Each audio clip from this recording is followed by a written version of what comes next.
आप देख रहे हैं इंडिया टाउन न्यूज, भारत की बात।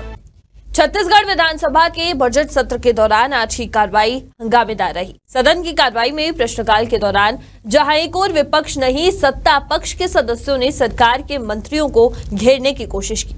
हुआ ये कि ध्यानाकर्षण के दौरान भाजपा विधायक रिकेश सेन ने 56 बच्चों को द्वितीय अंक सूची प्रति नहीं मिलने का मुद्दा उठाया और अपनी ही सरकार को घेरते हुए कहा कि भ्रष्टाचार का बड़ा खेल चल रहा है और इस पर जांच होनी चाहिए। क्या है पूरा मामला, चलिए जानते हैं इस रिपोर्ट में।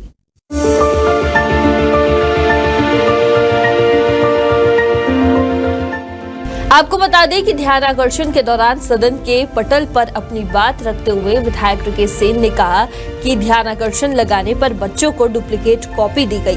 बच्चों के साथ ऐसा किया जाना ठीक नहीं है और उसकी जांच होनी चाहिए। 15 साल से शिक्षक ओपन स्कूल में प्रतिनियुक्ति पर जमे हुए हैं, जबकि 3 से 5 साल में ट्रांसफर होने का नियम है। उन्होंने आगे कहा कि हमने ध्यानाकर्षण लगाया, लेकिन इसके बाद बच्चों को डुप्लीकेट कॉपी दी गई, जो बच्चों के अधिकारों का उल्लंघन है। विधायक ने आरोप लगाया कि ओपन स्कूल में एक ही स्थान पर जमे हुए शिक्षकों के कारण भ्रष्टाचार हो रहा है और इन अधिकारियों के चलते शिक्षा व्यवस्था में बड़े पैमाने पर घोटाला हो रहा है। उन्होंने कहा कि इन शिक्षकों को हटाना चाहिए और दोषियों के खिलाफ कड़ी कार्रवाई होनी चाहिए।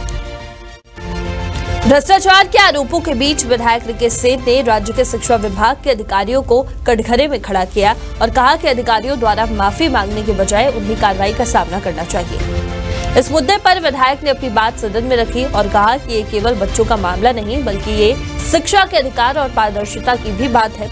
उनकी ओर से उठाए गए इस मुद्दे को लेकर सत्ताधारी पक्ष को भी जवाब देना पड़ा।